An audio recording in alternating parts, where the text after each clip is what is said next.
Good morning, नमस्कार। समय की डिजिटल प्लेटफॉर्म पर आपका स्वागत है। मैं हूं डॉक्टर अक्षिता। उषा जी, खुशबू जी, राजेश जी, एक्सट्रीम पावर, सौरभ, प्रियंका, सभी को गुड मॉर्निंग, सुप्रभात और बहुत सारा प्यार। तो चलिए हम लोग शुरू करेंगे। हम जून का करंट अफेयर जो है वो हम कर रहे हैं। कल भी हमने जून का करंट अफेयर किया था जिसमें हमने राजस्थान का परिदृश्य देखा था। आज हम राष्ट्रीय परिदृश्य देखेंगे। कुछ 2 क्वेश्चन हमने कल कर लिए थे राष्ट्रीय परिदृश्य से। उसके आगे का जो परिदृश्य हम देखेंगे वो आज देखेंगे, जिसमें हम इंडेक्सेस देखेंगे, ठीक है? जिसमें विज्ञान एवं प्रौद्योगिकी की कुछ क्वेश्चंस देखेंगे, पुरस्कार इत्यादि के कुछ क्वेश्चंस देखेंगे। तो आप सब लोग तैयार हैं? तैयार हैं? थम्स अप कर दो। चलो क्लास को जल्दी से बहुत सारा शेयर कर दो।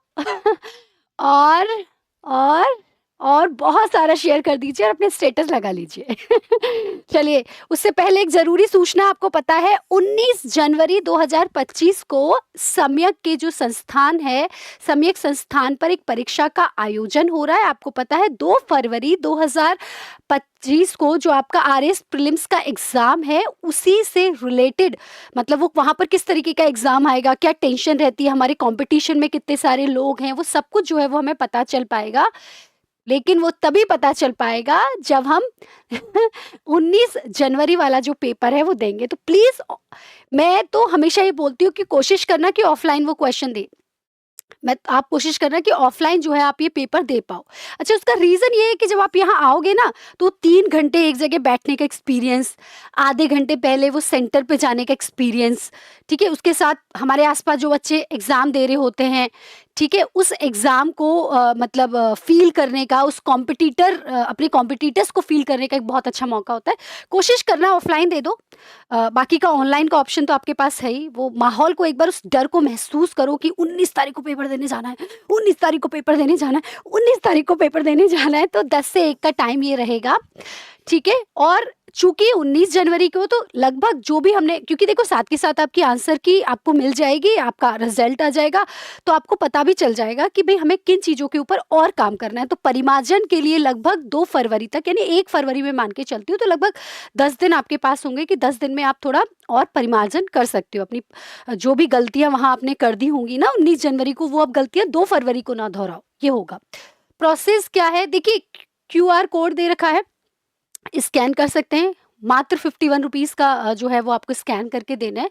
और आप बाकी का कॉन्टैक्ट नंबर यहाँ पर दिए हुए हैं, 9875170111। उस नंबर पर आप फ़ोन करके ना इसका पूरा कि क्या प्रोसेस रहेगा वो आप देख लेना। सौरभ गुड मॉर्निंग, सुप्रभात। चलिए, चलिए गिरधारी जी, सभी को गुड मॉर्निंग, है ना? चलो क्वेश्चन शुरू करते हैं। पहला क्वेश्चन आ रहा है आपके लैपटॉप की स्क्रीन पर। चलिए, तो ये राष्ट्रीय परिदृश्य से हम पहला क्वेश्चन ले रहे हैं। बहुत अच्छा क्वेश्चन है। कोशिश करना है स्टार मार्क करना, क्योंकि आपकी जो पॉलिटी का करंट अफेयर है उससे रिलेटेड ये क्वेश्चन है।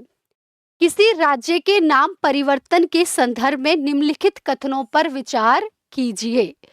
पहला है, केरल विधानसभा के द्वारा राज्य का नाम केरलम करने का प्रस्ताव पारित किया गया है। दूसरा है, किसी राज्य का नाम परिवर्तन संसद द्वारा अनुच्छेद 3 के तहत किया जाता है। अनुच्छेद 3 दे रखा है इसमें, ठीक है? प्लस राज्य के नाम परिवर्तन को साधारण कानून जो है उससे राज्य का नाम परिवर्तन हो सकता है। तो consider the following statement with reference to the change of name of a state. जैसे कि हमें पता है एक रेजोल्यूशन जो है to change the name of the state to Keralam, ये पास्ट हो गया है। The name of state can be changed by the parliament under article 3। The name of a state can be changed by ordinary law.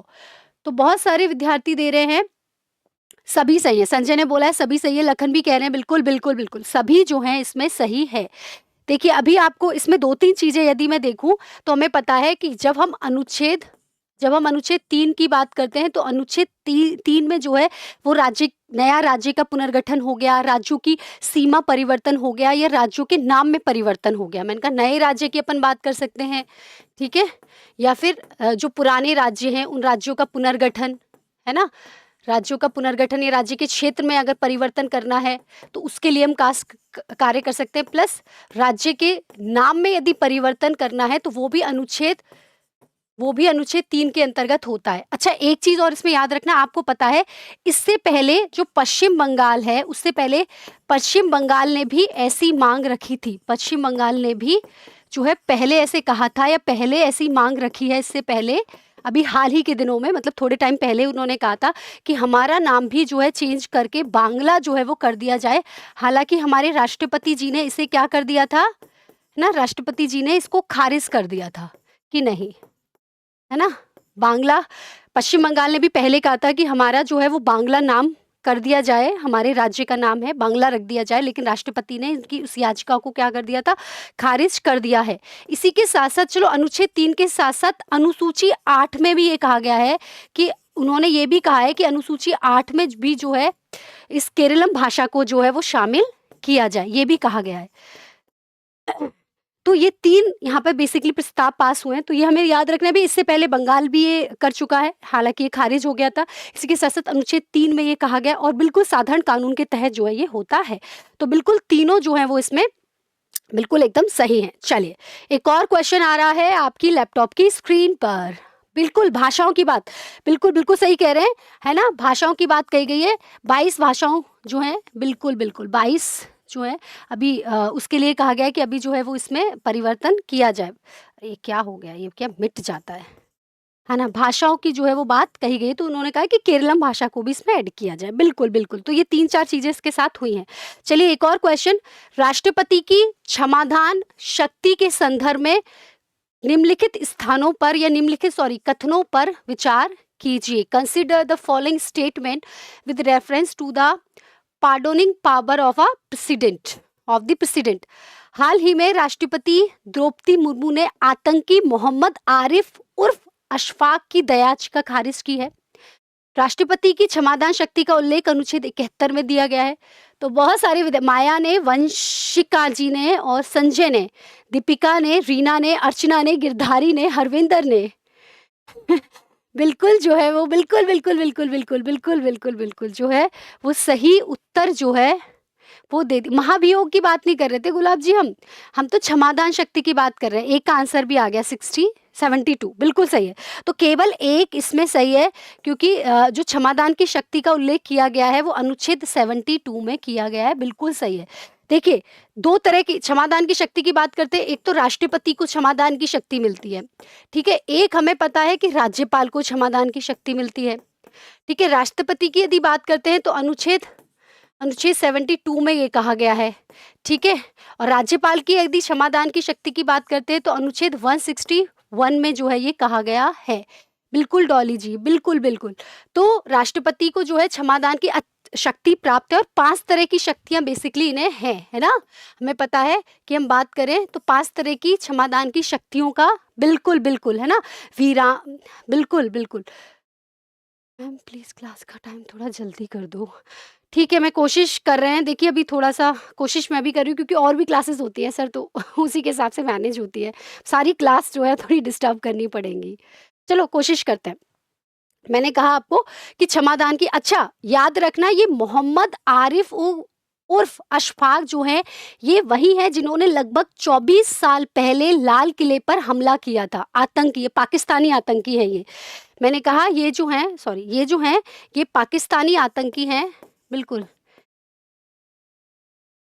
ये पाकिस्तानी आतंकी है और ये वही हैं जिन्होंने लगभग 24 ईयर्स, लगभग 24 साल पहले जो है वो लाल किले पर हमला किया था, है ना, दिल्ली में।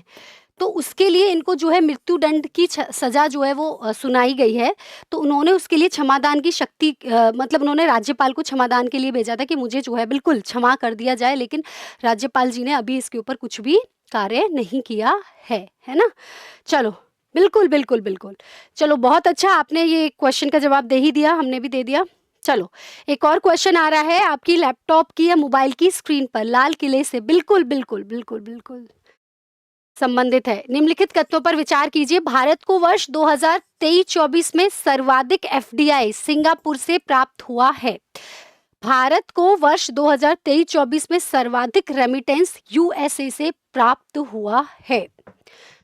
तो consider the following statement, India has received the highest foreign direct investment from Singapore in the year 2023-24. India has received the highest remittance from the USA in year 23-24. बताइए कौन सा सही है, कौन सा सही है पहले। हाँ बिल्कुल, एफडीआई की यदि हम बात करें तो अब सिंगापुर जो है एफडीआई को लेकर बहुत अच्छा जो है वो कर रहा है। देखिए सबसे पहली बात, एफडीआई की जब अपन बात करते हैं, हम सबको पता है एफडीआई मतलब फॉरेन डायरेक्ट इन्वेस्टमेंट, यहाँ पर होगा भी, सॉरी, यहाँ पर होगा भी फॉरेन डायरेक्ट इन्वेस्टमेंट, है ना, फॉरेन डायरेक्ट इन्वेस्टमेंट। हमें पता है जब किसी एक देश के द्वारा दूसरे देश में निवेश किया जाता है, ठीक है, दूसरी दो देश की कंपनी में निवेश किया जाता है, तो ऐसे बेसिकली साधारण भाषा में एफडीआई कहते हैं। और एफडीआई के लिए भारत में एक कानून है, यदि किसी विदेशी कंपनी के द्वारा 10% या उससे अधिक के शेयर यदि कहीं खरीदे जाते हैं या कहीं किसी कंपनी में इन्वेस्टमेंट किया जाता है, तो वो जो है एफडीआई की श्रेणी में आएगा।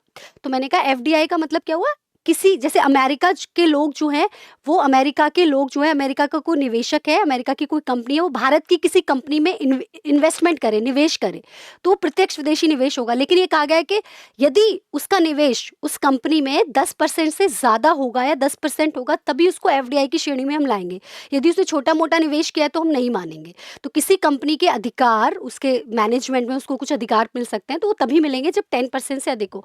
वैसे हमें पता होना चाहिए एफडीआई जो है 2 प्रकार की होती है, एक तो ग्रीन फील्ड होती है, एक पोर्टफोलियो होती है ना। एक तो मैंने कहा ग्रीन फील्ड, एक पोर्टफोलियो,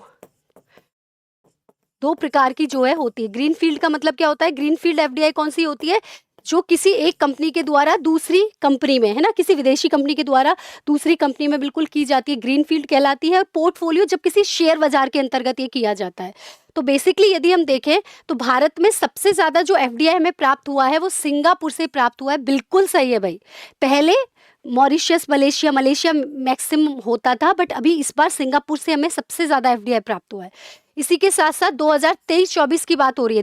2023-24 में रेमिटेंस के बारे में भी मैंने पहले बताया हुआ है। रेमिटेंस क्या होता है, रेमिटेंस का मतलब जैसे आपके मान लीजिए भैया हैं, भाभी हैं, या आपकी फैमिली के कोई मेंबर हो गए, वो अमेरिका या किसी दूसरे देश में जाके काम कर रहे हैं, ठीक है, अब वो उस देश में उन्होंने पैसा कमाया और अपने देश भेज दिया, वापस भेज दिया कि ठीक है भाई मेरे भाई के लिए भेज दिया है, मेरी माँ के लिए। तो इस तरीके से रेमिटेंस का मतलब होता है किसी एक देश के व्यक्तियों के द्वारा दूसरे देश में जाकर जो पैसा कमाया जाता है, उस कमाए हुए पैसे को अपने देश में वापस भेज देना। तो भारत की यदि मैं बात करूं तो भारत पूरे विश्व में सबसे ज्यादा रेमिटेंस प्राप्त करता है। यानी भारत के लोग एक तो सबसे ज्यादा बहुत सारे देशों में जाकर काम कर रहे हैं, और जो काम करके उनको पैसा मिलता है वो पैसा वो वापस अपने देश भेज भी देते हैं। तो इसलिए जो है सबसे ज्यादा रेमिटेंस जो है वो इंडिया प्राप्त करता है, नंबर 1 पर है इंडिया। और इसके साथ साथ सबसे ज्यादा रेमिटेंस इंडिया प्राप्त करता है यूएसए से, ये भी याद रखना। तो ये बिल्कुल सही है।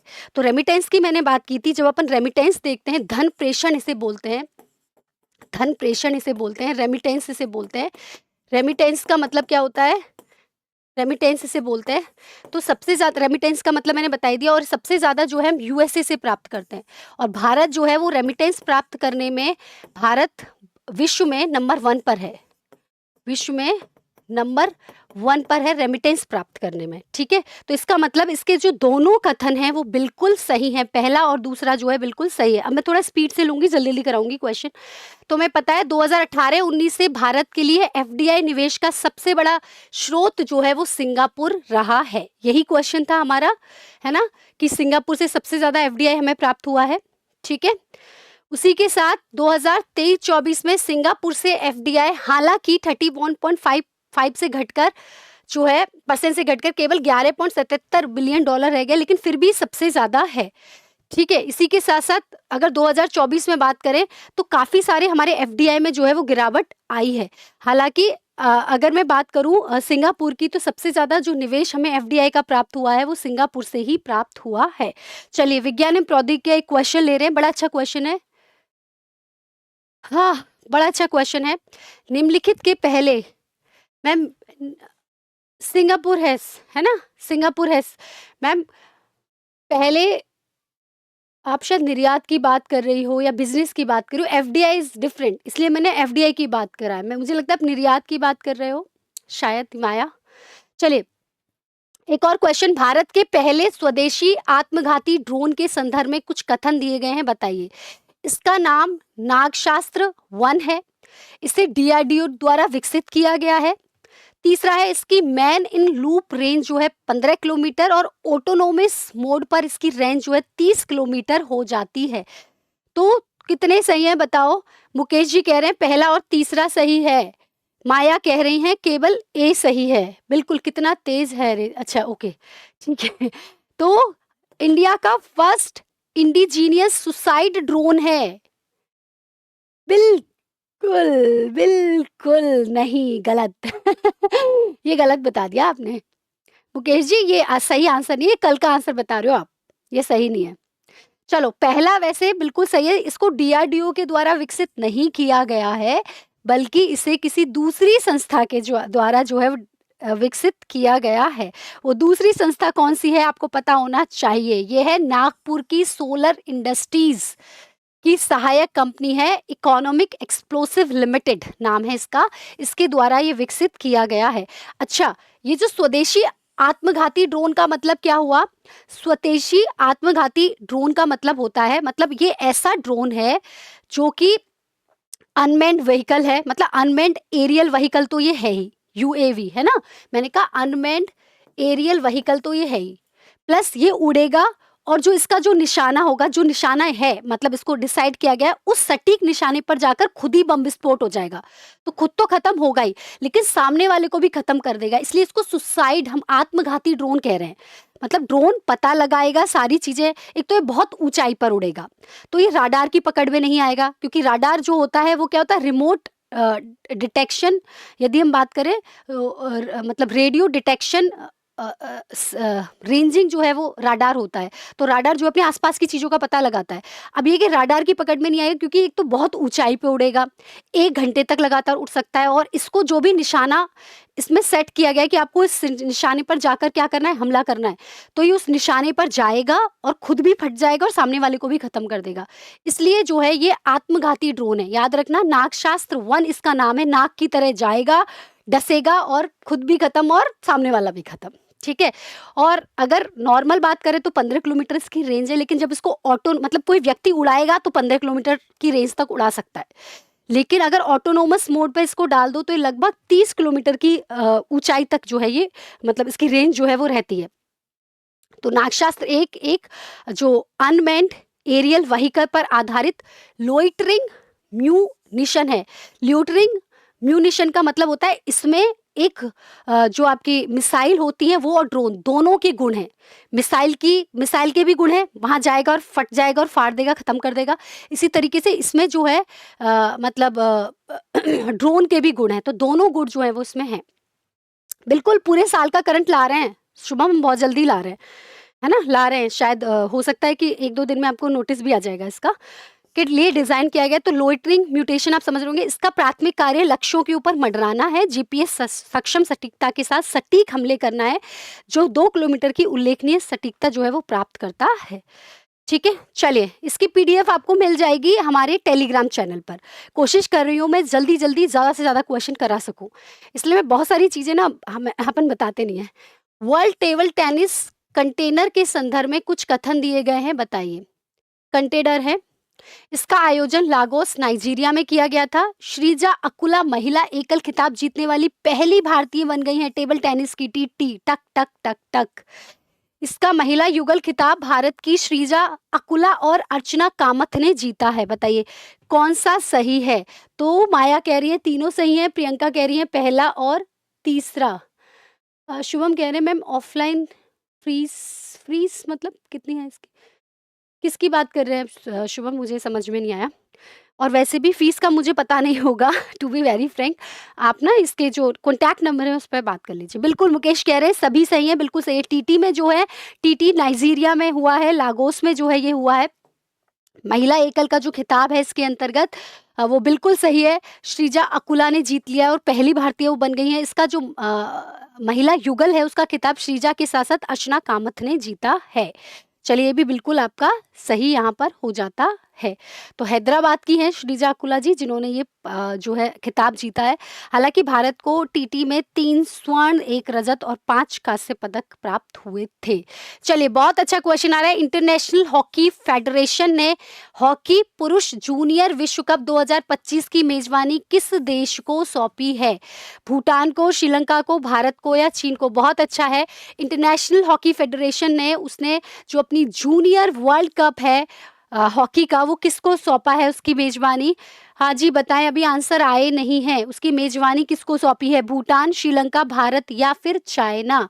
तो इसका सही आंसर है भारत को जो है इसकी मेजबानी सौंपी गई है। वेरी वेरी, इस पर आप स्टार मार्क करेंगे। बहुत अच्छा क्वेश्चन ये आपका हो जाता है। भारत को जो है वो इसकी मेजबानी जो है वो सौंपी गई है। चलिए पुरस्कार और सम्मान से एक और बहुत अच्छा क्वेश्चन आपके लिए आ रहा है। साहित्य अकादमी युवा पुरस्कार की बात हो रही है। ठीक है, युवा पुरस्कार की बात हो रही है। साहित्य अकादमी युवा पुरस्कार 2024 के लिए हिंदी भाषा में किससे उनकी कृति स्मृतियों के बीच घिरी है पृथ्वी के लिए सम्मानित किया गया है? कल हमने, आपको पता होगा, राजस्थानी वाला पढ़ा था। कल आपको याद होगा हमने युवा पुरस्कार पढ़ा था कि किस राजस्थानी व्यक्ति को प्राप्त हुआ है राजस्थानी जो है वो उसकी कविता के लिए। ये हिंदी की बात कर रहे हैं। स्मृतियों के बीच घिरी है पृथ्वी। तो 35 वर्ष से कम उम्र के जो युवा होते हैं उनको ये पुरस्कार दिया जाता है। बिल्कुल बिल्कुल बिल्कुल, सोनाली सुथार, कल हमने ये पढ़ा भी था। तो आज हिंदी की बात हो रही है। हिंदी के लिए मिला है गौरव जी को। बिल्कुल सही है, गौरव पांडे जी को मिला है। उनकी कृति स्मृतियों के बीच घिरी है पृथ्वी के लिए। बहुत अच्छी मतलब है। अगर आपको समय मिले तो आप ज़रूर इसको जो है वो पढ़िएगा, या थोड़ा, अभी तो नहीं है, 2 फरवरी के बाद आप इसको ज़रूर पढ़ना। तो ए जो है बिल्कुल सही है। अच्छा, कृति याद रखना। कई बार क्या होता है कृति से क्वेश्चन वो पूछ लेते हैं भी, ये तो पता है आप सबको गौरव पांडे, लेकिन उनकी कौन-सी बुक है उसके बारे में भी क्वेश्चन आरपीएससी पूछ लेती है। तो याद रखना, स्मृतियों के बीच घिरी पृथ्वी। ठीक है?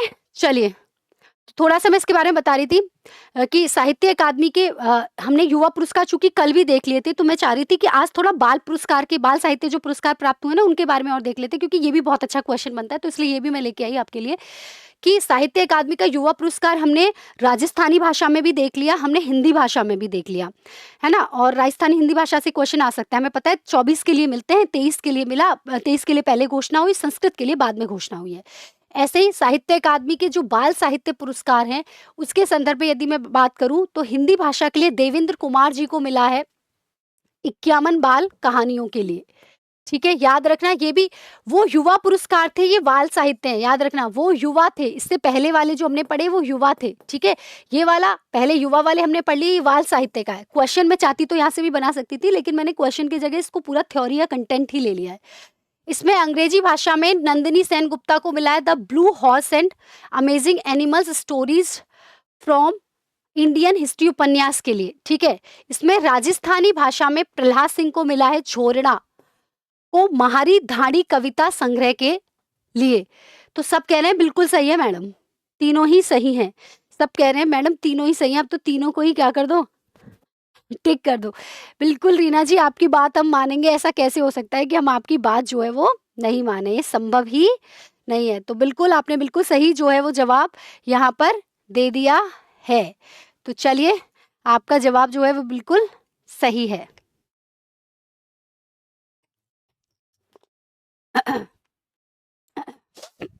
बिल्कुल सही है आपका। किस, तो पहला, दूसरा और तीसरा जो है वो बिल्कुल सही है। तो हमने युवा पुरस्कार भी देख लिए, इसके साथ-साथ हमने जो है वो बाल साहित्य पुरस्कार, दोनों में से क्वेश्चन पूछे जा सकते हैं, याद रखना है। तीनों ही बिल्कुल एकदम सही हैं। चलिए, एक और क्वेश्चन आपकी लैपटॉप की स्क्रीन पर चर्चित स्थल से। विश्व का सबसे बड़ा नेट जीरो ग्रीन परिसर किस विश्वविद्यालय में स्थापित किया जा रहा है?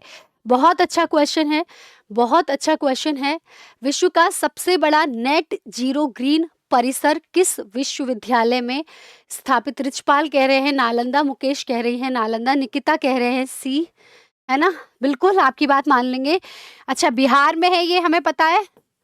ये जो विश्वविद्यालय है कहाँ पर है? बिहार में है, ठीक है? और बहुत पुराना है, सबको पता है। अभी पीएम साहब ने जो है इसको ये कहा है कि यहाँ पर मतलब नेट ज़ीरो ग्रीन परिसर का मतलब है यहाँ पर जितने भी कार्य किए जाएँगे, मतलब बिजली का जो भी उत्पादन होगा, सारा जो है।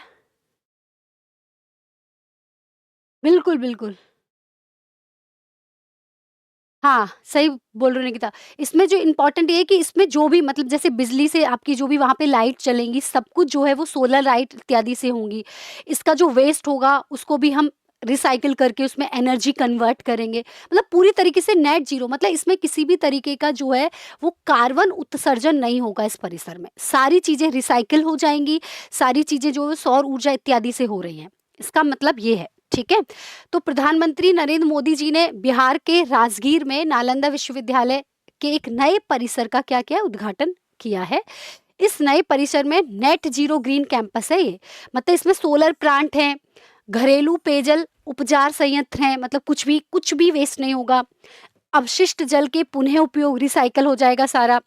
जल पुनर्चक्रण संयंत्र है, 100 एकड़ जल निकाय है और कई अन्य पर्यावरण अनुकूल सुविधाएं इसमें है। मतलब वर्षा का पानी में आएगा तो उसको भी हम सेव करके उसको भी हम एनर्जी में मतलब उसको भी कन्वर्ट करेंगे। बेसिकली ये है इसका मतलब कि नेट जीरो, मतलब किसी भी तरीके का कार्बन उत्सर्जन वाला काम हम इसमें करेंगे ही नहीं, ठीक है? बिल्कुल जल्दी करेंगे सर, हम कोशिश में लगे हुए हैं। हाल ही में विश्व के सबसे ऊंचे रेलवे पुल चिनाब रेल ब्रिज पर पहली बार ट्रायल परीक्षण किया गया। ये कहाँ पर स्थित है? पता है, ये जो आपका चिनाब रेल ब्रिज है, ये आपको पता होना चाहिए। ये जो एफिल टावर है ना, जिसकी ऊंचाई लगभग 312 मीटर या 315 मीटर की ऊंचाई, उससे भी ज्यादा है ये। मतलब एफिल टावर से भी बड़ा है ये। एफिल टावर का नाम सुना होगा, लोग बहुत उस पर फोटो खिंचाते हैं। कहाँ पर है? फ्रांस में। तो उससे भी ऊंचा है, इसकी इसकी ऊंचाई उससे भी ज्यादा है। वो 312 315 मीटर है, जो कि सबसे ऊंचा माना जाता है, उससे भी ऊंचा है ये। तो ये कहाँ पर है बताएं? जो चिनाब रेल ब्रिज है, लद्दाख में, जम्मू कश्मीर में, हिमाचल प्रदेश में, उत्तराखंड में। तो बाल बदल तक दिख जाते हैं, बादल तक दिख जाते हैं। अच्छा, नहीं जी, नहीं जी, नहीं जी, नहीं जी, लद्दाख गलत है, जम्मू और कश्मीर में है, ये याद रखना। जो चिनाब रेल ब्रिज है जम्मू और कश्मीर में है, बिल्कुल, बिल्कुल। चलिए, तो भारतीय रेलवे ने 17 जून को दुनिया के सबसे ऊंचे स्टील आर्च रेल पुल चिनाब ब्रिज को पार करते हुए संगलदान से रियासी तक, जगह का नाम है ये, ठीक है? जगह का नाम है। संगलदान से रियासी तक एक इलेक्ट्रिक इंजन का सफल परीक्षण जो है वो पूरा कर लिया है। और ये पुल जो है आपकी ऊधमपुर श्रीनगर बारामूला जो रेल लिंक परियोजना है उसका हिस्सा है ना? यू फॉर ऊधमपुर, ठीक है? श्रीनगर बारामूला रेल आपकी जो परियोजना है ना? रेल लिंक जो है, यानी ये जो है यूएसबीआरएल परियोजना का हिस्सा है। तो ये भी अगर आपसे पूछें तो याद रखिएगा, ये इंपॉर्टेंट है। और हाँ, ये जो इस तरीके की जो आपको मतलब कंफ्यूजन होती है ना कि लद्दाख में है जम्मू कश्मीर में है, तो ये कंफ्यूजन आपकी खत्म करने के लिए हम आ गए। मिंटी जी, जय श्री श्याम, है ना? बिल्कुल बिल्कुल, ये जो आपकी कंफ्यूजन है ना, ये अब खत्म हो गई कि लद्दाख में है जम्मू कश्मीर, अब क्लियर है, ये जम्मू कश्मीर में है। और ऊधमपुर जो श्रीनगर बारामूला वाली जो रेल लिंक परियोजना है, उसका हिस्सा है। चलिए, जम्मू और कश्मीर के रियासी जिले में चेनाब नदी की जो रिज है, याद, चेनाब नदी की जो रिज है उस पर ये बना है चेनाब ब्रिज।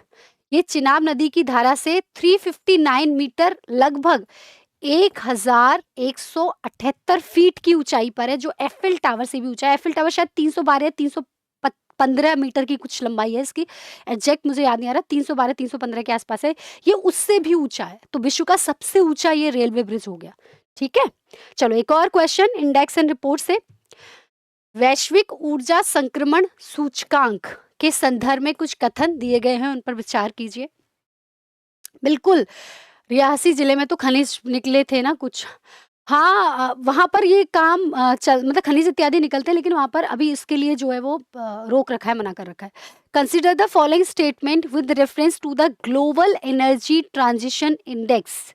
यह सूचकांक WEF यानी विश्व आर्थिक मंच के द्वारा जो है वो विश्व आर्थिक मंच के द्वारा जारी किया जाता है। इस सूचकांक में भारत 67th रैंक पर है। इसमें स्वीडन पहले स्थान पर है। बताओ बताओ बताओ। नहीं नहीं, हाँ, हरविंदर कह रहे हैं 60 था, 63 है। चलो आपकी बात माननी पड़ेगी। डी बिल्कुल सही आंसर है। D is the correct answer, क्योंकि भारत की इसमें जो रैंक है वो 67 नहीं है, 63rd है ना। 63वां स्थान जो है इस सूचकांक में भारत का है। इसलिए ये जो है वो आपका क्या हो जाता है, ऑप्शन बी जो है वो गलत हो जाता है। तो इस तरीके के क्वेश्चन भी आपसे पूछे जा सकते हैं। बिल्कुल सही है। ऊर्जा संक्रमण सूचकांक जो है वो डब्ल्यूईएफ के द्वारा जारी किया जाता है। भारत 63rd पर है और स्वीडन इसमें फर्स्ट रैंक पर है। बिल्कुल सही है। ठीक है। और ये बेसिकली ग्रीन एनर्जी के लिए, कि अब ग्रीन एनर्जी जो है उसका ज़्यादा से ज़्यादा आप क्या करें, उपयोग करें, है ना। हाँ जी, बिल्कुल नहीं है। चलिए एक और आ गया, ये इम्पोर्टेंट है, इस पर आप इम्पोर्टेंट मार्क करेंगे। ये इम्पोर्टेंट है, इस पर आप इम्पोर्टेंट मार्क करेंगे। वेरी, वेरी इम्पोर्टेंट, ये इम्पोर्टेंट हो जाता है। यहाँ से क्वेश्चन आपसे पूछा जा सकता है। वैश्विक लैंगिक अंतर सूचकांक, global global gender gap index है, ट्रिपल जी, है ना। वैसे इसको जीआई बोलते हैं। विचार कीजिए, इस सूचकांक भी विश्व आर्थिक मंच के द्वारा जारी किया जाता है। इस सूचकांक में भारत को 129th रैंक मिली है। इसमें पहले स्थान पर फिनलैंड है। हाँ, एक ने बिल्कुल सही जवाब दे दिया है। हाँ जी। हाँ जी, एक का बिल्कुल सही जवाब आ गया है। तो पहला और दूसरा इसमें सही है, तीसरा इसमें सही नहीं है, क्योंकि फ़िनलैंड की जगह बिल्कुल आइसलैंड होना चाहिए। बिल्कुल, फ़िनलैंड तो हैप्पीनेस में फर्स्ट है, आइसलैंड है सर। चलो, तो बिल्कुल सही है, ये याद रखना है, ये इम्पोर्टेंट है, यहाँ से आपसे क्वेश्चन पूछा जा सकता है, ये मैंने इम्पोर्टेंट मार्क कर दिया है। जो आपका ग्लोबल जेंडर गैप इंडेक्स जो है, वो आपका जारी किया जाता है डब्ल्यूएफ के द्वारा। बिल्कुल सही है, भारत का रैंक इसमें 129th है और बिल्कुल पहले स्थान पर जो है, यदि मैं इसमें बात करूँ, तो वो आइसलैंड है, ना कि फ़िनलैंड। हमने चूँकि फ़िनलैंड यहाँ पर कर दिया था, तो तीसरा ऑप्शन आपका यहाँ पर गलत हो जाता है। अच्छा, इस तरीके के क्वेश्चन भी यहाँ से पूछे जा सकते हैं कि जो जेंडर क्योंकि थोड़ा-सा भारत की रैंकिंग चूँकि इसमें बहुत खराब है, तो आपसे क्वेश्चन पूछ सकते हैं बिल्कुल, कि बिल्कुल खुशहाली, बिल्कुल वर्ल्ड हैप्पीनेस इंडेक्स से लास्ट ईयर क्वेश्चन आया है सर आरएएस प्रीलिम्स में। तो इसीलिए मैंने कहा कि जैसे वर्ल्ड हैप्पीनेस इंडेक्स हो गई या आपकी ये ग्लोबल जो जेंडर गैप इंडेक्स है ये हो गई, तो यहाँ से क्वेश्चन जनरली पूछे जाते हैं। ठीक है? तो हम लोग बात कर रहे थे यहाँ पर कि आपसे पूछा जा सकता है कि दक्षिण एशिया में भारत की जो रैंक है वो दक्षिण एशिया के देशों में कौन-सी है? तो याद रखना, दक्षिण एशिया के देशों में भारत की रैंक 5वीं है। भारत बांग्लादेश, नेपाल, श्रीलंका और भूटान के बाद 5वें स्थान पर है। तो बहुत ही मतलब खराब रैंक है भारत की, तो इसलिए आपसे यहाँ से क्वेश्चन पूछा जा सकता है। याद रखना, ये इम्पोर्टेंट आपके लिए है कि भारत जो है वो ग्लोबल जेंडर इंडेक्स में मतलब बांग्लादेश से भी गया गुजरा है, नेपाल से भी गया गुजरा है, श्रीलंका से भी और भूटान से भी। सच में अभी ज़रूरत है। इसमें देखिए, आप शिक्षा की बात कर रहे हो, इसमें आप पॉलिटिकल जो मतलब राजनीतिक भागीदारी कितनी है आपकी, इसके अंतर्गत हम बात करते हैं। शिक्षा की बात करते हैं, ठीक है? स्वास्थ्य की बात करते हैं इसके अंतर्गत। चलो, इसमें 4 मुख्य जो होते हैं, 4 इसके इंडिकेटर्स होते हैं जिनके ऊपर हम ग्लोबल जेंडर गैप इंडेक्स जो है वो निकालते हैं। चलिए, एक और बहुत अच्छा क्वेश्चन मैं सा चाह रही थी इसको भी मैं बहुत डिटेल में बताऊँ, बट मुझे कई बार लगता है कि चलो समय का थोड़ा-सा है, फिर बोलेंगे मैडम आपने क्वेश्चंस बहुत कम कराए आज। चलिए, भारत के पहले इलेक्ट्रिक वाहन इंडेक्स के संदर्भ में कुछ कथन दिए गए हैं, उन पर विचार कीजिए। इलेक्ट्रिक वाहन इंडेक्स निकाली गई। Consider the following statement with reference to India's first electric vehicle index, क्योंकि ये पहली है तो मुझे लगा कि चूंकि ईवी को लेकर बहुत ज़्यादा बातें चल भी रही है, इलेक्ट्रॉनिक व्हीकल को लेकर अगर कोई नई पॉलिसी आ रही है या सरकार के द्वारा जो बहुत सारी छूट दी जा रही है, तो वहाँ से क्वेश्चन पूछे जा रहे हैं। तो हो सकता है इलेक्ट्रिक वाहन इंडेक्स जो कि जून में आई है, यहाँ से आपसे क्वेश्चन बने। इसे बॉम्बे स्टॉक एक्सचेंज के द्वारा लॉन्च किया गया है। इस इंडेक्स का नाम Nifty EV and new age automotive index है। इसे इलेक्ट्रिक वाहन क्षेत्र को प्रोत्साहन देने और आधुनिक ऑटोमोटिव वाहनों और संबंधित प्रौद्योगिकी से संबंध व्यवसायों के प्रदर्शन की निगरानी करने के लिए डिजाइन किया गया है। बताएं कौन सा सही है, कौन सा सही है? अभी तक सही आंसर आए नहीं है मेरे पास। अभी तक जो है वो सही आंसर एक्चुअली आपको शायद दिख नहीं रहा। अभी तक जो है वो सही आंसर मेरे पास आए नहीं है। आप बताओ, आप बताएँ?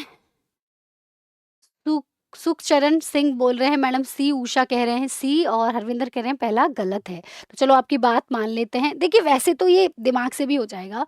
जब इसका इस इंडेक्स का नाम ही जब इस इंडेक्स का नाम ही Nifty EV and new age automotive index है, तो ऑब्वियसली इसको निफ्टी ने जारी किया है, यानी नेशनल स्टॉक एक्सचेंज ने जारी किया है।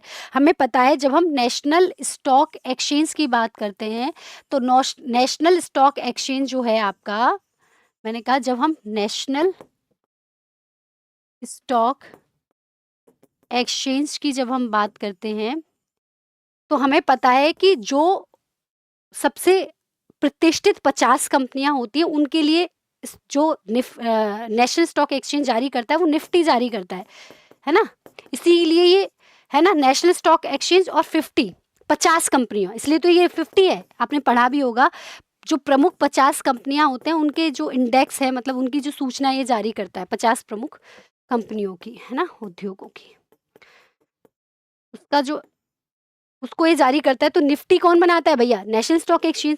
तो जब इसका नाम ही है Nifty EV and new age automotive index, तो ऑब्वियसली ये बॉम्बे स्टॉक एक्सचेंज तो करेगा नहीं, ये तो एनएससी करेगी, नेशनल स्टॉक एक्सचेंज करेगा। तो पहला तो वैसे ही गलत हो गया, दूसरा सही है और तीसरा भी बिल्कुल सही है। तो सी जो है बिल्कुल सही है। आप लोगों ने बिल्कुल सही आंसर दिया है, निफ्टी, है ना, बिल्कुल बिल्कुल 50 प्रमुख। तो भारत के पहले इलेक्ट्रॉनिक वाहन इंडेक्स को नेशनल स्टॉक एक्सचेंज के द्वारा जो है वो लॉन्च किया गया है। चलिए एक और बहुत अच्छा क्वेश्चन आपके सामने, थोड़ा सा ट्रिकी है, वैसे इजी है, बस थोड़ा सा ट्रिकी है। रेमिटेंस के संदर्भ में कुछ कथन दिए गए हैं, उन पर विचार कीजिए।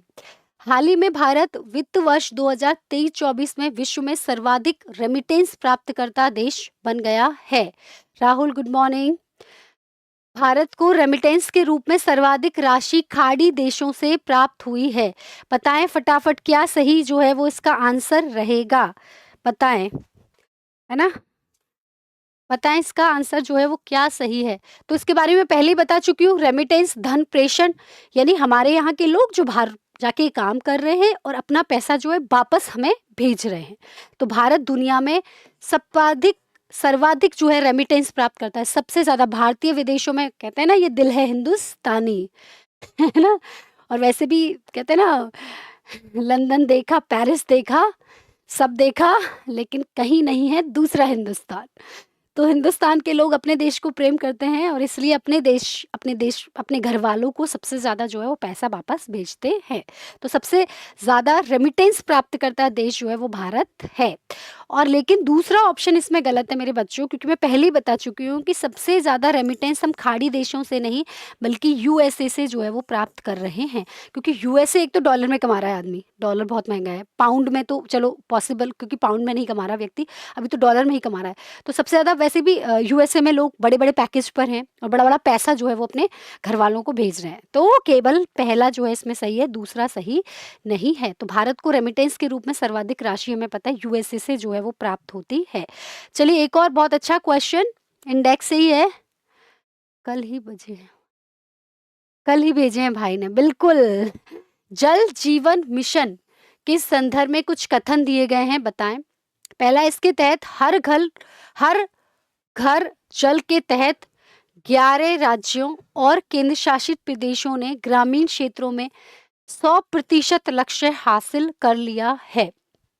दूसरा है, राजस्थान हर घर जल के तहत ग्रामीण क्षेत्रों में 100% कवरेज हासिल करने वाले राज्यों में शामिल हो गया है। तो केवल पहला सही है, केवल दूसरा सही बताना है। ना तो एक सही है ना तो दो। अभी तक उत्तर आए नहीं है, अभी तक जो है वो हमारे पास मेरे पास उत्तर अभी आए नहीं है ना। आपने ढंग से देखा नहीं है, उत्तर अभी नहीं आए हैं। दोबारा देखो एक बार क्वेश्चन क्या पूछ रहा है वो, दोबारा देखो। अभी तक क्वेश्चन जो है वो आए नहीं है ना। नहीं जी, सुखचरण कह रहे हैं कि ओनली वन, बिल्कुल सही है, ओनली वन बिल्कुल सही है। अच्छा, जल जीवन मिशन की हमें पता है, जब हम जल जीवन मिशन की जब हम बात करते हैं तो हमें पता है भाई ये जो है 2019 के आसपास शुरू किया गया था और इसमें ये कि हर घर जल, है ना? इसके अंतर्गत ये क्या है, हर घर जल की बात कही गई है। यानी प्रत्येक घर को जो है नल कनेक्शन से जोड़ो। इसका है कि प्रत्येक घर को जो है, प्रत्येक घर को नल कनेक्शन से जोड़ो, है ना? कनेक्शन से जोड़ो, ये इसका मुख्य उद्देश्य था। ठीक है? और हमने ये कहा था कि हम जो है 2024 तक इस लक्ष्य को प्राप्त कर लेंगे। हालाँकि ये लक्ष्य अभी तक प्राप्त नहीं हो पाया है, तक हमें लक्ष्य प्राप्त करना था। लक्ष्य जो है प्राप्त करना था। हालाँकि ये लक्ष्य अभी तक प्राप्त नहीं हुआ है। इसके अंतर्गत 11 राज्यों और केंद्र शासित प्रदेशों ने ये कहा है कि हम ग्रामीण क्षेत्रों में हमने हर घर को जो है वो नल कनेक्शन से जोड़ दिया है। ठीक है? बिल्कुल, हर घर को जो है वो नल कनेक्शन से जोड़ दिया है। लेकिन राजस्थान के अभी भी 100% गाँव जो हैं, 100% गाँव के जो घर हैं वो नल से नहीं जुड़ पाए, इसलिए दूसरा जो है वो आपका गलत है। पहला बिल्कुल सही है। तो ये चीज़ मैंने आपसे डिस्कस करी थी कि राजस्थान हर घर जल के तहत ग्रामीण क्षेत्रों में हर 100% कवरेज जो है वो अभी हासिल नहीं कर पाया है। चलिए एक और क्वेश्चन कुछ महत्वपूर्ण दिवस से, ये इम्पोर्टेंट भी है और आप सबको इसका जवाब देना है। सारे विद्यार्थी इसका बिल्कुल, सारे विद्यार्थी जो हैं वो इसका जवाब देंगे। अंतर्राष्ट्रीय योग दिवस के संदर्भ में कुछ कथन दिए गए हैं। यह प्रतिवर्ष 21 जून को मनाया जाता है। पहला अंतर्राष्ट्रीय योग दिवस 21 जून 2015 को मनाया गया। तीसरा, वर्ष 2024 के अंतर्राष्ट्रीय योग दिवस की थीम थी स्वयं और समाज के लिए योग। खुद के लिए तो करना है लेकिन समाज के लिए भी करना है। जैसे समाज के लिए कैसे करना है योग? एक तो लोग हम अगर योग करेंगे, लोग हमें देखकर बहुत ज़्यादा मोटिवेट होंगे कि देखो ये भी करता है तो हमें भी करना चाहिए। दूसरा ये कि जब आप बीमार कम पड़ोगे, है ना? या आप योग करोगे, आप स्वस्थ रहोगे, एनर्जेटिक रहोगे तो आप सोसाइटी को बहुत ज़्यादा सर्व कर सकते हो। मान लीजिए आप अभी आरएएस बन जाएँगे या आप पीएसआई में सेलेक्ट हो जाते हैं, एसआई बन जाते हैं, तो ऐसी स्थिति में अगर आप बीमार ही रहेंगे, खुद ही आप में एनर्जी नहीं होगी तो आप सोसाइटी को क्या सर्व करोगे? तो अभी हमें खुद के लिए योग नहीं करना बल्कि हमें सोसाइटी के लिए भी योग करना है। एक तो सोसाइटी हमें देख के क्या हो, मोटिवेट होनी चाहिए कि कितना एनर्जेटिक रहता है भाई। इससे जब भी मिलो ना एक पॉजिटिव वाइब्स आती है, लगता है कि मतलब कुछ करना चाहिए ज़िंदगी में, है ना? ऐसे ही यहाँ पर जो है वो समाज के लिए योग करना है क्योंकि हमें समाज को भी क्या देना है, कुछ ना कुछ मतलब हम जब जितने स्वस्थ रहेंगे, जितने हेल्दी रहेंगे, सोसाइटी को हम सर्व कर पाएँगे। तो बिल्कुल सही है, yoga for self and society 2024 का जो योग दिवस है उसकी थीम यही थी। तो पहला, दूसरा और तीसरा तीनों जो हैं ऑप्शन इसमें बिल्कुल सही हैं। है ना? देखा-देखी तो बहुत ज़्यादा ही करते हैं। बिल्कुल कह रही है निकिता, बिल्कुल करेक्ट, 100% करेक्ट आप कह रही हैं कि भारत में तो ये बहुत ज़्यादा ही है वैसे भी। तो बिल्कुल। और अच्छा एक चीज़ इसमें याद रखना जो मैंने इसमें ऐड करी है कि योग को यूनेस्को की अमूर्त सांस्कृतिक विरासत घोषित किया गया है। और आपको पता होगा भारत की पहल पर ही योग 21 जून को जो है योगा दिवस घोषित किया गया। तो कहते हैं कि योग जो है भारत की तरफ से विश्व को दिया गया तोहफ़ा है। मतलब हम हमेशा दूसरों के ही त्योहार मनाते थे। क्रिसमस मना रहे हैं विदेशों का हम, न्यू ईयर जैसे जनरली विदेशों का, क्योंकि हाँ, हिंदी या हिंदू न्यू ईयर अलग होता है। तो कहते हैं कि विश्व को भारत की तरफ से दिया गया तोहफ़ा है। विश्व को भारत की तरफ से दिया गया तोहफ़ा है। और आपको पता होगा दिया गया तोहफ़ा जो है वो क्या है? योग है। सब लोग जो है आजकल योग की बात करते हैं, ठीक है? तो ये बहुत अच्छा जो है वो आपके लिए है। बिल्कुल विश्व गुरु भारत योग में बन सकता है। और आपको पता है आपका जो आरएएस मेंस का सिलेबस है ना, आरएएस मेंस का, उसके पेपर फर्स्ट में है। आरएएस मेंस का जो सिलेबस है उसके पेपर फर्स्ट में योग है। योगा स्पोर्ट्स एक्टिविटीज़ हैं। तो उसके पेपर जो फर्स्ट है उसमें आपका दे भी रखा है। तो योग तो वैसे भी आपको आना ही चाहिए, है ना? उसमें योग है, खेल इत्यादि दे रखे हैं ना, तो ये आपको याद रखना है। चलो, हाल ही एक और क्वेश्चन आपकी लैपटॉप की स्क्रीन पर। हाल ही में भारत का राष्ट्रीय सुरक्षा 21 जून मतलब जून में राष्ट्रीय सुरक्षा सलाहकार किसे नियुक्त किया गया? बड़ा अच्छा क्वेश्चन है, इसको भी आप स्टार मार्क कर सकते हैं। बिल्कुल, है ना स्टूडेंट? हार्मनी, बिल्कुल, बिल्कुल, इससे एकाग्रता बढ़ती है, एकाग्रता बढ़ती है। उपेंद्र त्रिवेदी, जी सतीश रेड्डी, अजीत, बहुत सारे विद्यार्थियों ने सही आंसर दे दिया। सीधा है कि हमारे जो राष्ट्रीय सुरक्षा सलाहकार अभी जो बने हैं वो अजीत डोभाल सिंह बने हैं। बहुत बढ़िया। एक और क्वेश्चन, हाल ही में अंतरिक्ष में अलग-अलग मिशन में 1000 दिन बिताने वाले ओलेग कोननको विश्व के पहले अंतरिक्ष यात्री बन गए हैं। ये किस देश के हैं? बहुत अच्छा है, देखो ओने ओलेंग कोनोलेंको को तो आपको याद रखना ही है, पर किस देश के हैं ये भी आप देख लें। किस देश के हैं ये? यूएसए के, चीन के, यूनाइटेड किंगडम के या रशिया के? तो मुकेश जी कह रहे हैं रशिया के, तो मुकेश जी की बात हम मान ही लेते हैं। ये इसलिए इम्पोर्टेंट है क्योंकि विश्व के पहले अंतरिक्ष यात्री हैं ये, जो कि 1000 दिन से ज़्यादा इन्होंने जो है वो अंतरिक्ष में बिताया है। चलिए, एक और क्वेश्चन, बड़ा अच्छा क्वेश्चन है, इस पर आप इम्पोर्टेंट मार्क कर सकते हैं चाहे तो। अगर मतलब 1 ही स्टार लगाऊँ, मैं तो 3 स्टार ज़्यादा लगा दिए जो बहुत ज़्यादा इम्पोर्टेंट होता है, जनरली मैं उसपे 3 स्टार लगाती हूँ। 1 स्टार की तरह इम्पोर्टेंट इसको मान सकते हैं अपन। बिल्कुल, संविधान पार्क के संदर्भ में कुछ कथन दिए गए हैं। हाल ही में राजस्थान विश्वविद्यालय परिसर जयपुर में संविधान पार्क का लोकार्पण किया गया। दूसरा है, हाल ही में जोधपुर में देश का पहला संविधान स्तंभ का लोकार्पण किया गया। तो संविधान, 2 चीजें, एक तो संविधान पार्क है, एक आपका संविधान स्तंभ है, कंफ्यूज नहीं होना, इसीलिए क्वेश्चन में दिया है। देश का पहला संविधान पार्क राजभवन जयपुर में स्थापित किया गया था। ठीक है, बताएं, सही विकल्प का चयन कीजिए, पहला और तीसरा, केवल दूसरा, पहला। अभी तक जो है वो उत्तर जो है वो आए नहीं हैं, अभी तक मेरे को जो है वो उत्तर अभी मिले नहीं हैं। उत्तर दीजिए, आंसर दीजिए, अभी तक उत्तर आए नहीं हैं। चलो,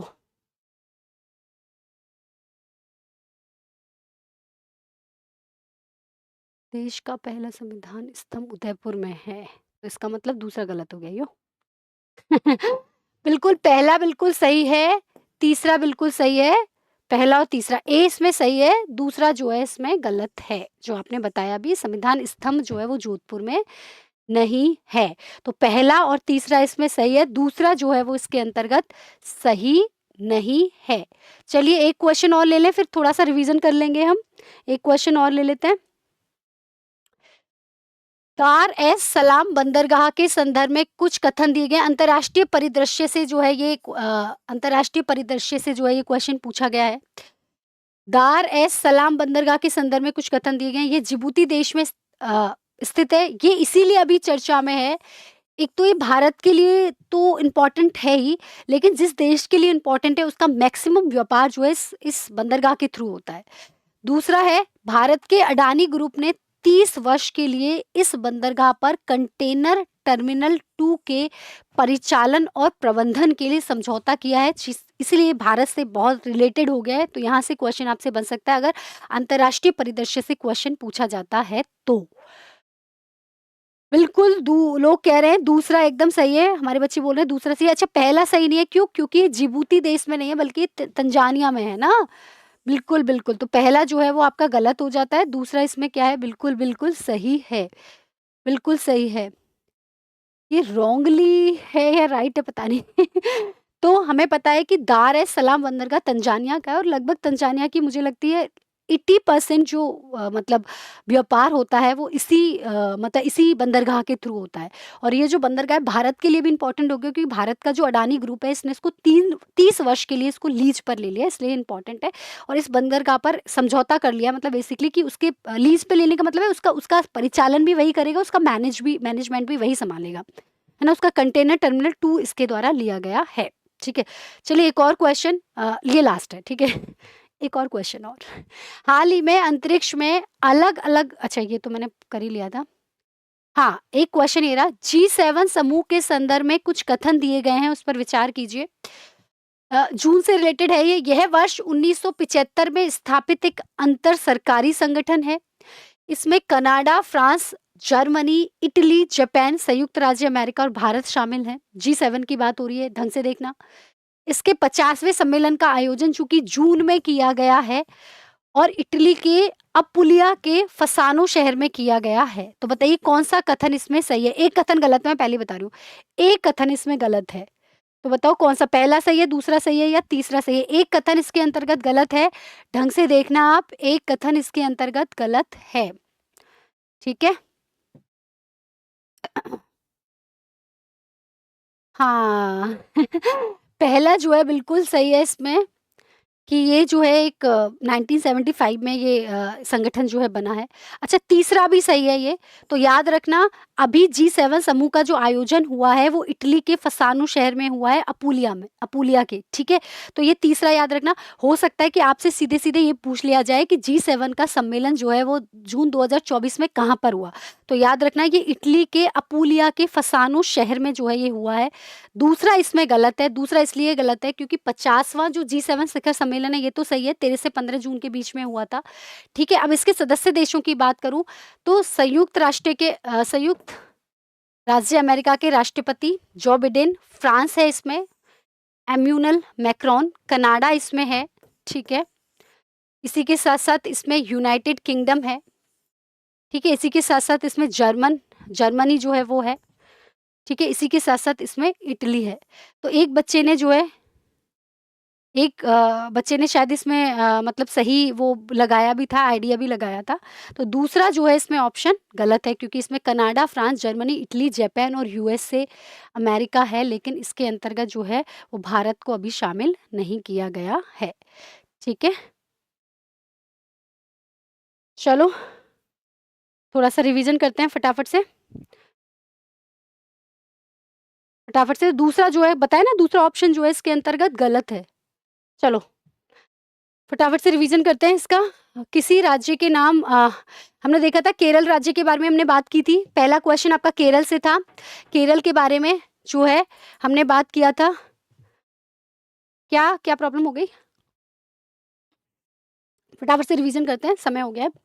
चलिए, केरल के हमने कहा था कि केरल जो है उसका नाम के परिवर्तन का प्रस्ताव पास हो गया अनुच्छेद 3 और अनुच्छेद 8 जिसमें भाषाएँ दे रखी, तो कहा रखा है केरलम भाषा को जो है वो ऐड किया जाए। प्लस इसके साथ जो है ये भी कहा गया है कि ये जो है साधारण कानून से जो है इसकी इसका नाम जो है परिवर्तन हो सकता है। पश्चिम बंगाल ने भी इसके लिए राष्ट्रपति साहब से जो है दरख्वास्त करी थी, लेकिन उनकी जो ये दरख्वास्त है, प्रस्ताव जो है वो खारिज कर दिया गया था। बिल्कुल, बिल्कुल सही बात है। ठीक है? तो ये हमने देख लिया था। इसके बाद क्षमादान की शक्ति हमने देखी थी कि अभी जो है पाकिस्तानी आतंकवादी है उसने क्षमादान के लिए अपील की थी राष्ट्रपति जी के पास, लेकिन अभी उसकी अपील पर कुछ हुआ नहीं है। और अगर हमें अपील की है क्षमादान की राष्ट्रपति की शक्ति हम देखते हैं तो आर्टिकल नंबर 72 में दे रखा है। अच्छा, राज्यपाल की क्षमादान की शक्ति देखते हैं तो 161 में दिया हुआ है, ये हमने देखा था। दूसरा जब हमने बात की तो अगला क्वेश्चन हमारा ये था कि जो एफडीआई है, भारत को सबसे ज़्यादा फॉरेन डायरेक्ट इन्वेस्टमेंट जो है वो सिंगापुर से प्राप्त होता है। उसी के साथ-साथ 2023-24 में सिंगापुर से प्राप्त हुआ है। इसी के साथ हमने देखा था कि सर्वाधिक जो रेमिटेंस भारत को प्राप्त होता है वो अमेरिका से प्राप्त होता है और रेमिटेंस प्राप्त करने के मामले में भारत जो है विश्व में नंबर 1 पर है। रेमिटेंस का मतलब होता है हमारे देश जो बाहर रह रहे हैं उनको, वो जो हमारे घर के अपने घर जो पैसा भेजते हैं वो। इसी के साथ-साथ हमने देखा था कि जो आत्मघाती ड्रोन है उसका नाम है नागशास्त्र फर्स्ट। ये ड्रोन जो है सटीक निशाने के लिए जाना जाता है। अगर इसको अपन बात करते हैं मैन इन लूप रेंज की, तो ये 15 किलोमीटर की इसकी रेंज है, लेकिन ऑटोमेशन पे जब इसको डाल देते हैं तो इसकी जो रेंज है वो 30 किलोमीटर हो जाती है। और इसको याद रखना, इसको नागपुर में जो सोलर इंडस्ट्री है उसके द्वारा इसको डेवलप किया गया है, ना कि डीआरडीओ के द्वारा। ड्रोन है, लेकिन इसको और आत्मघाती रक्षक ड्रोन है ये, बेसिकली है ना, सुसाइड बॉम्बर की तरह काम करेगा ये एक तरीके से। और लेकिन इसको जो है वो नागपुर की सोलर इंडस्ट्री जो है उसकी जो सहायक कंपनी है उसने इसको डेवलप किया है, ना कि डीआरडीओ ने, ये आपको याद रखना है। इसी के साथ साथ हमने देखा टेबल टेनिस की जब हम बात करते हैं तो टेबल टेनिस के अंतर्गत जो है, जो अभी इसका वर्ल्ड टेबल टेनिस कंटेनर जो का आयोजन जो हुआ था वो नाइजीरिया लगोस में हुआ है। और जो श्रीजा अकुला है वो एक तो सिंगल में और डबल में दोनों में जो है उन्होंने पदक प्राप्त किए हैं। तो ये जो है वो पहली भारतीय बनी है जिन्होंने टेबल टेनिस में पदक जो है वो प्राप्त किया है। बिल्कुल, नोवाक ने जो है वो संन्यास ले लिया है। उसके बाद हमने देखा कि इंटरनेशनल हॉकी फेडरेशन जो है उसने कहा है कि हॉकी का जो पुरुष जूनियर वर्ल्ड कप होगा वो इंडिया में होगा। इन्होंने ये कहा है, 2025 का है ये, ठीक है। अच्छा, एक चीज़ और इम्पोर्टेंट मैं याद कर रही थी, आपको पता होगा आज से 18वां प्रवासी भारतीय सम्मेलन शुरू हो गया। अच्छा बताओ कहाँ पर शुरू हुआ है? इसी से रिलेटेड है। आज से 18वां प्रवासी भारतीय सम्मेलन जो है वो शुरू हो गया है। कहाँ से शुरू हुआ है? बिल्कुल, बिल्कुल। हाँ, नहीं, नहीं, नहीं भुवनेश्वर, उड़ीसा, बहुत बढ़िया। तो आज से 18वां जो है प्रवासी भारतीय सम्मेलन शुरू हो गया है। भुवनेश्वर, उड़ीसा से ये शुरू हुआ है। बिल्कुल, बहुत बढ़िया, याद रखना है। ये आपके आरएएस प्रीलिम्स के लिए बहुत-बहुत अच्छा क्वेश्चन जो है वो बन सकता है। राष्ट्रीय अकादमी का जो युवा पुरस्कार है, मैंने कल भी बताया था, ये पुरस्कार जो है 35 वर्ष से कम उम्र के जो युवा होते हैं उनको मिलता है। और ये जो है कल मैंने आपसे बात की थी कि भारत सॉरी राजस्थानी भाषा के लिए कल हमने पढ़ा था। आज हम देख रहे हैं कि हिंदी भाषा के लिए किसको मिला, तो हमने देखा स्मृतियों के बीच घिरी पृथ्वी। इसके लिए जो है गौरव पांडे जी को जो है वो साहित्य अकादमी युवा पुरस्कार 2024 जो है मिला है। इसी के साथ-साथ हमने कुछ बाल साहित्य पुरस्कार भी देखे, जो बाल साहित्य पुरस्कार 2024 का मिला है। हिंदी के लिए देखा, इंग्लिश के लिए देखा, इसी के साथ-साथ राजस्थानी भाषा के लिए देखा, यहाँ से भी क्वेश्चन बन सकता है। हिंदी के लिए हमें पता है देवेंद्र कुमार को मिला है 51 बाल कहानियों के लिए। इंग्लिश के लिए नंदिनी सेन गुप्ता को मिला है the blue horse and other amazing animals stories from Indian history उपन्यास के लिए। इसी के साथ राजस्थानी भाषा के लिए में जो है प्रहलाद सिंह झौरडा हैं, उनको मिला है महारी धाणी के लिए। याद रखना, एटलीस्ट इसको तो आप याद ही रखना, प्रहलाद सिंह झौरडा हैं, जिनको महारी धाणी के लिए जो है बाल साहित्य पुरस्कार, बाल बच्चों का बाल साहित्य पुरस्कार जो है वो मिला है। अच्छा, 35 वाले युवा समझते हैं और नहीं, मतलब मैक्सिमम है मैडम, मैक्सिमम है 35 इयर्स, तो क्या मैक्सिमम हो जाती है। चलिए, हमें पता है कि नेट जीरो ग्रीन परिसर जो है वो कौन सा है, आपका नालंदा विश्वविद्यालय बन गया है। इसके अंतर्गत सब चीज़ें, सब कुछ जितना भी वेस्ट होगा रिसाइकिल होगा, सारी एनर्जी हम सोलर से प्राप्त करेंगे, कुछ भी यहाँ पर वेस्ट जैसी चीज़ होंगी, पूरा ये 100% मतलब कार्बन का उत्सर्जन जीरो है यहाँ पर, है ना? इसी के साथ-साथ हमने देखा विश्व का जो सबसे ऊँचा रेलवे ब्रिज बना है चिनाब ब्रिज। अच्छा, ये जो चिनाब रेल ब्रिज है, ये एक तो जम्मू कश्मीर में है, चिनाब नदी पर है, और ये एफिल टावर से भी ऊँचा हो गया, तो विश्व का सबसे ऊँचा हो गया, इसलिए ये इम्पोर्टेंट आपके लिए हो जाता है। इसी के साथ-साथ हमने देखा था वैश्विक ऊर्जा संक्रमण सूचकांक में, यदि मैं भारत की स्थिति की बात करूँ, तो हमें ये तो पता है डब्ल्यूईएफ के द्वारा जो है ये जारी किया जाता है, और भारत इसमें 63rd रैंक पर है। ठीक है, ये इम्पोर्टेंट है वैश्विक संक्रमण सूचकांक में। और सबसे नंबर 1 पर है स्वीडन। स्वीडन में जो है वो ग्लोबल एनर्जी ट्रांजिशन सबसे ज़्यादा है। स्वीडन तो वैसे भी बहुत खूबसूरत देश है, ठीक है? इसी के साथ-साथ ग्लोबल जेंडर गैप इंडेक्स की बात करूँ, तो ग्लोबल जेंडर गैप इंडेक्स में भारत की रैंकिंग पहले तो भी 127 थी, अब तो 129 हो गई है, बहुत बेकार। इससे पहले यदि आप 2023 की देखोगे तो 127 थी, अब तो 129 रैंक हो गई है भारत की, तो ये मतलब खराब हुई है रैंक, तो क्वेश्चन पूछ सकते हैं आपसे। इस सूचकांक को भी विश्व आर्थिक मंच के द्वारा जारी किया जाता है, और इसमें नंबर 1 पर जो है वो आइसलैंड है, ना कि फ़िनलैंड।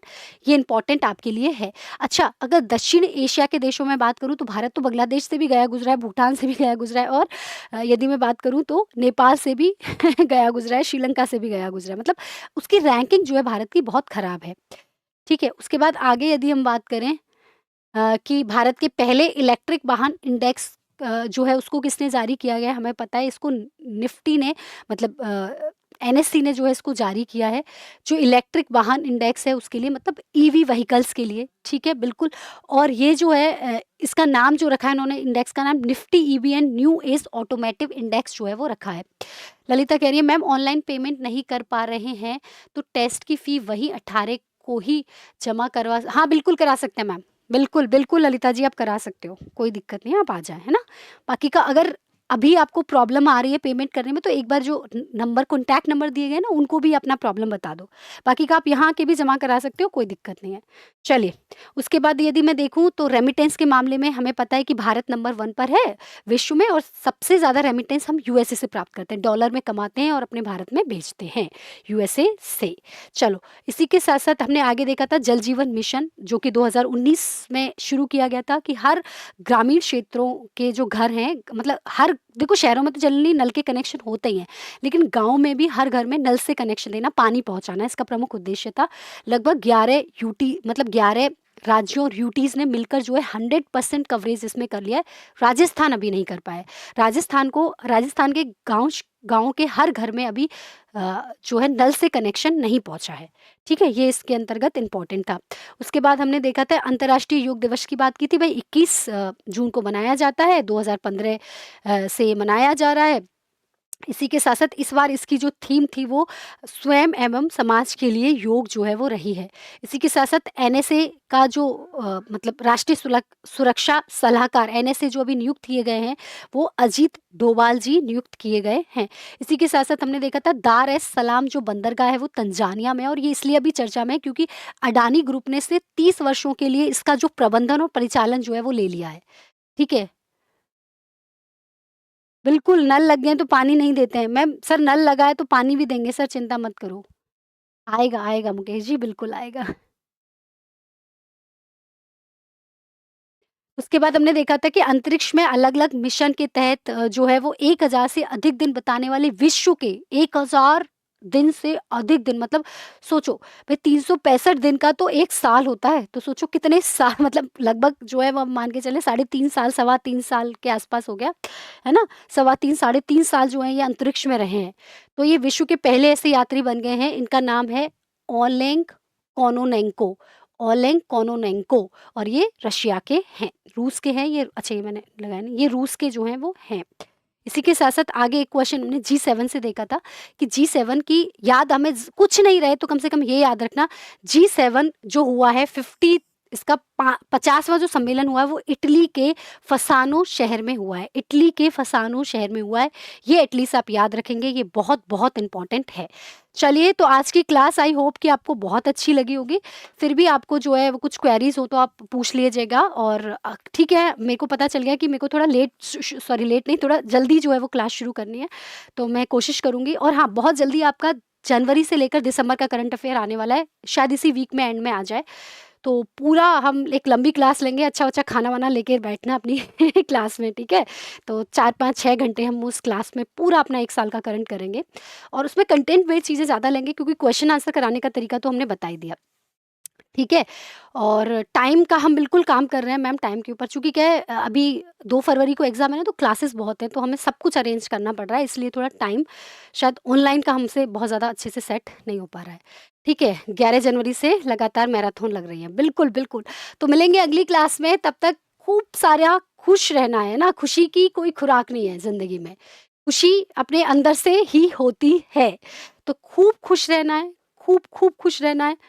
खूब पढ़ाई करनी है, खूब मेहनत करनी है और अपने सपनों को पूरा करना है। सब लोग उठते हैं, मुझे लगता है सब लोग सुबह उठते होंगे, किसी को काम पे जाना है, हैं? किसी को अपने बच्चे सँभालने हैं, किसी को घर में खाना बनाना है, किसी को किसी डिफरेंट चीज़ों के लिए जाना है। बहुत सारे लोग जो हैं मतलब उनके दिमाग में ये चलता है वो उठते हैं पर हम वो हैं जो हम सुबह उठते हैं तो अपने सपनों को पूरा करने के लिए उठते हैं कि हमें आरएएस बनना है, हमें अपने सपने जो हैं वो पूरे करने हैं, हमें आरएएस बनना है। तो हम बस इस सोच के साथ जो है वो उठते हैं। तो मिलेंगे अगली क्लास में तब तक खूब सारा खुश रहो, खुश रहिए, मस्त रहिए और ज़िंदगी ज़िंदाबाद। नमस्कार।